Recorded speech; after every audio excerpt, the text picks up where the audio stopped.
विद्यार्थी नमस्कार, जय हिंद। तो चलिए आज हम स्टार्ट करते हैं बीकानेर शैली के बारे में।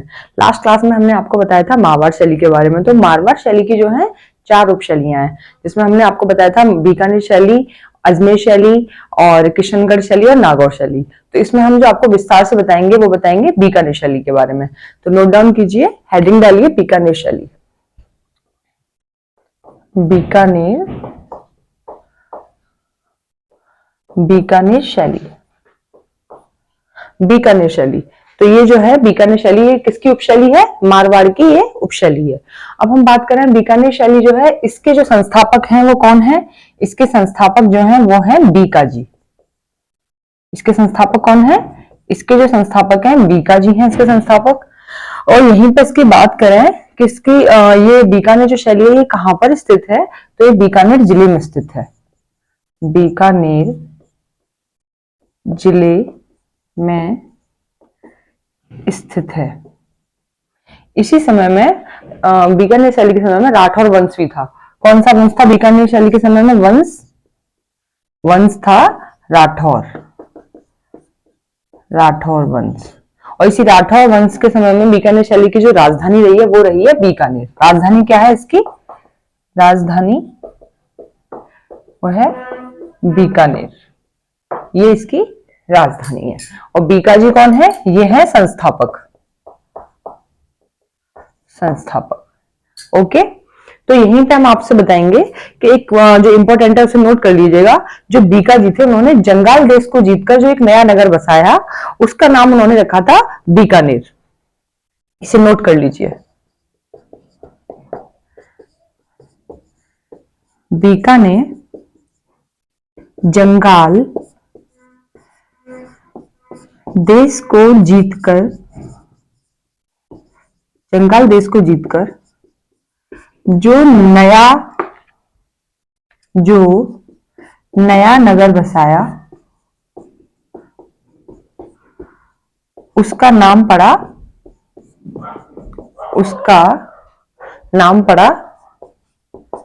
बीकानेर। क्या नाम पड़ा? बीकानेर। यहीं पे हम बात करें कि जो लोग बहुत ही सुंदर तरीके से अपना जीवन यापन करते थे या खूबसूरत तरीके से अपना जीवन यापन करते थे, उनको कहा जाता था उस्ताद। उनको क्या कहा जाता था? उनको उस्ताद कहा जाता था। इसे भी नोट कीजिए, ये भी इंपॉर्टेंट है कि जो शासक अपना जीवन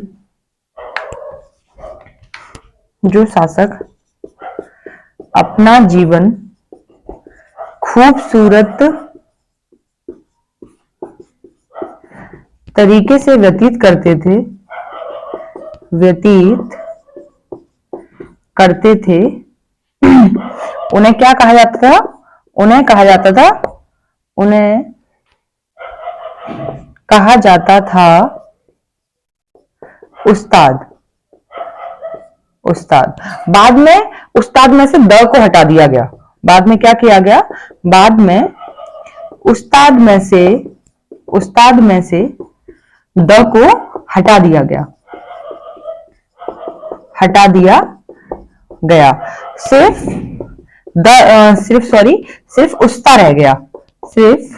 उस्ता रह गया।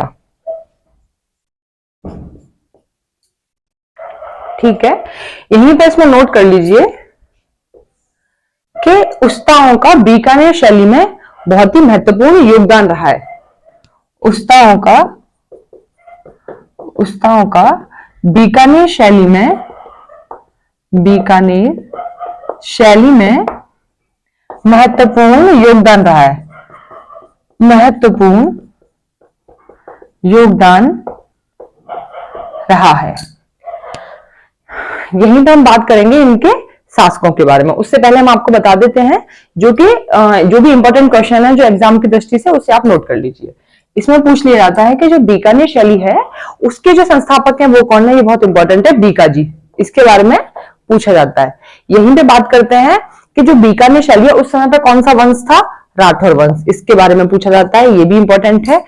और यहाँ पे नेक्स्ट जो है वो इंपॉर्टेंट है कि जो शासक हुआ करते थे बीकानेर शैली में, जो अच्छे तरीके से अपना जीवन यापन करते थे, उनको क्या कहा जाता था? तो उनको उस्ताद कहा जाता था। क्या कहा जाता था?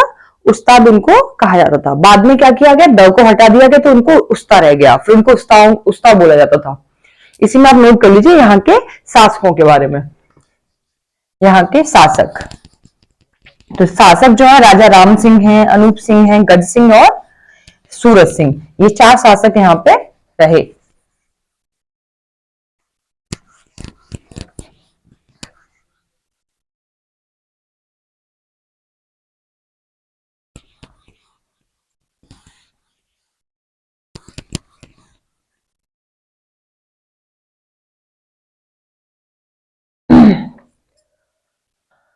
शासक,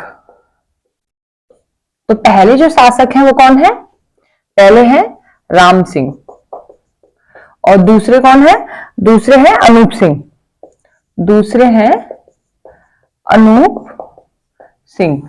इसी में तीसरे हैं गज सिंह, तीसरे हैं गज सिंह। नेक्स्ट है इसमें सूरत सिंह,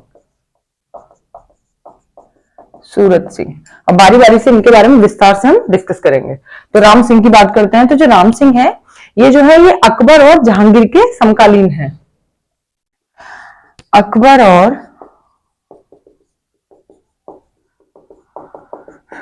जहांगीर के ये समकालीन रहे हैं।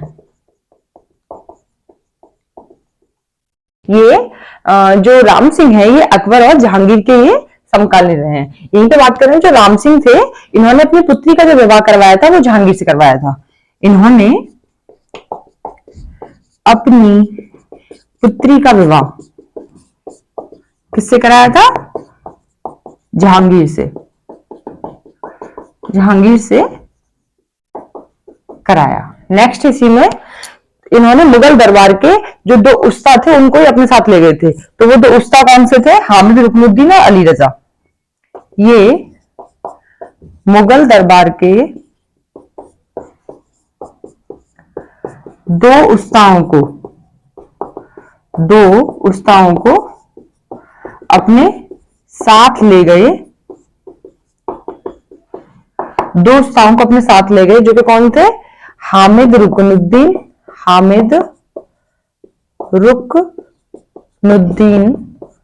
और नेक्स्ट अगले जो थे दूसरे थे अली रजा। सेकंड कौन थे, अली रजा। इन दोनों ही उस्तादों को ही अपने साथ ले गए थे, अली रजा। तो इसे नोट कीजिए, फिर हम आपको बताएंगे अनूप सिंह के बारे में।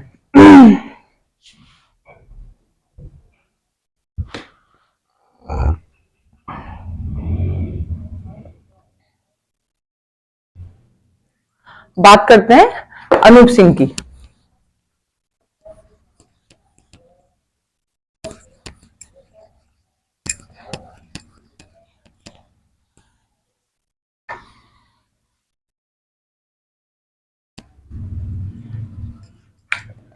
अनूप सिंह, तो जो अनूप सिंह है इनके समय में शुद्ध बीकानेर शैली के चित्र बने।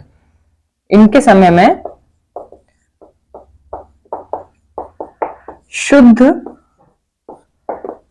बीकानेर शैली के चित्र बने, शुद्ध बीकानेर शैली के चित्र बने। जैसे कि कुंवर अनूप सिंह के हाथ में तलवार लिए हुए, कुंवर अनूप सिंह का चित्र, कुंवर अनूप सिंह को हाथ में तलवार लिए और गले में लड़ियों की माला पहने हुए, लड़ियों की माला पहने हुए और कान में कुंडल पहने हुए चित्रित किया गया है, पहने हुए चित्रित किया गया है। इसी में नेक्स्ट बात करते हैं कि इनके समय के जो ग्रंथ चित्रण थे वो कौन से थे। ग्रंथ चित्रण, तो ग्रंथ चित्रण है रसिक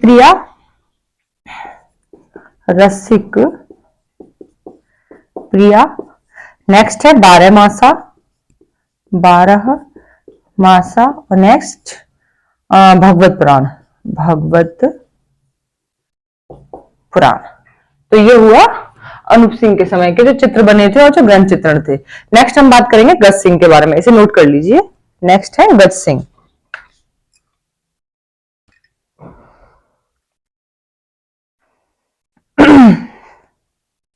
तो नेक्स्ट हम बात करेंगे गज सिंह के बारे में। गज सिंह जो शासक है, इनके समय में कौन कौन से ग्रंथ चित्रण हुए, कौन से चित्र बने। जो गज सिंह है, ये इनके समय का जो प्रमुख चित्रकार था वो था शाह मोहम्मद। कौन था? शाह मोहम्मद।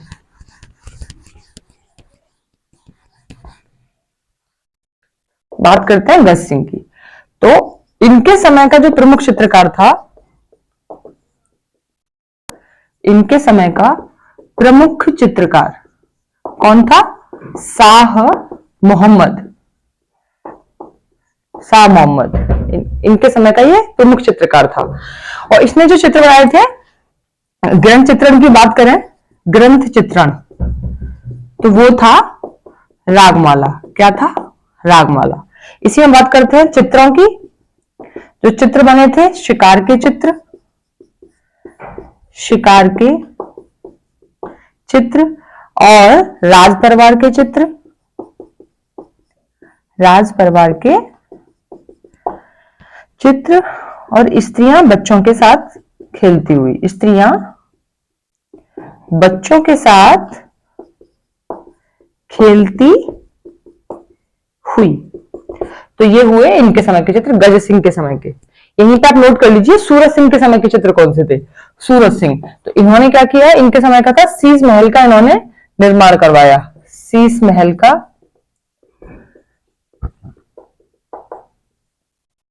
निर्माण करवाया और अनूप महल को चित्रित कराया।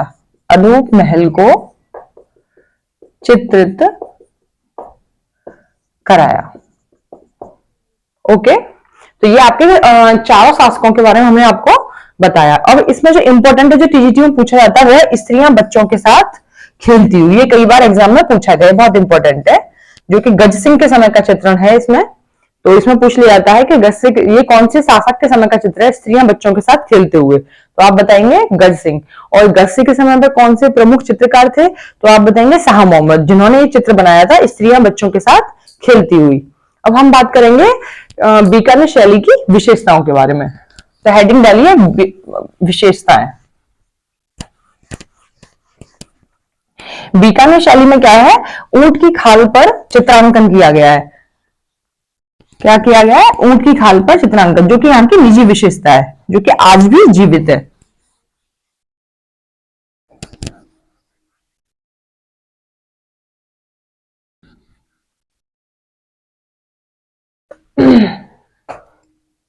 विशेषताएं, तो जो पहली विशेषता है वो क्या है? ऊंट की खाल पर चित्रांकन। ऊंट की खाल पर चित्रांकन यहां की निजी विशेषता है, यहां की निजी विशेषता है, जो कि आज भी जीवित है, जो कि आज भी जीवित है। इसी में नेक्स्ट बात करते हैं कि यहां पर किवाड़ों पर देवी देवताओं के चित्रों को बनाया गया है। क्या बनाया गया है? यहां पे किवाड़ों पर देवी देवताओं के चित्रों को बनाया गया है। यहां पर किवाड़ों पर देवी देवताओं को चित्रित किया गया है, जिसमें एक ऐसी भी किवाड़ मिली है जिस पर राधा कृष्ण के चित्र मिले हैं। एक ऐसी भी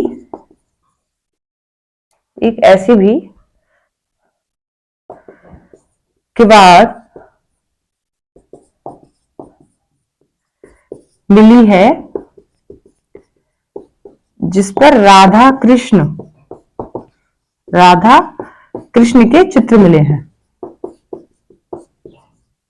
राधा कृष्ण के चित्र मिले हैं, जो कि कहां पर है आज, ये जो किवाड़ है ये कहां पर आज भी सुरक्षित है, वो है राष्ट्रीय संग्रहालय नई दिल्ली में, ये सुरक्षित है। जो कि आज भी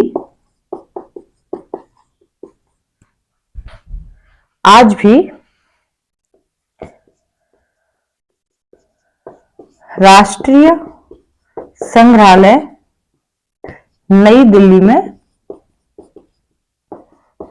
में ये सुरक्षित है।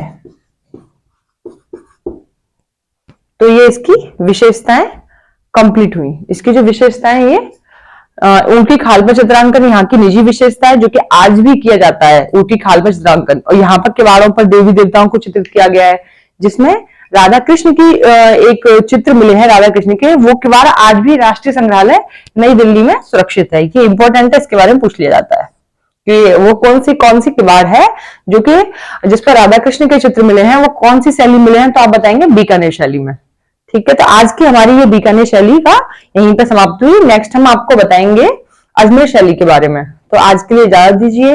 राधे राधे, नमस्कार, जय हिंद।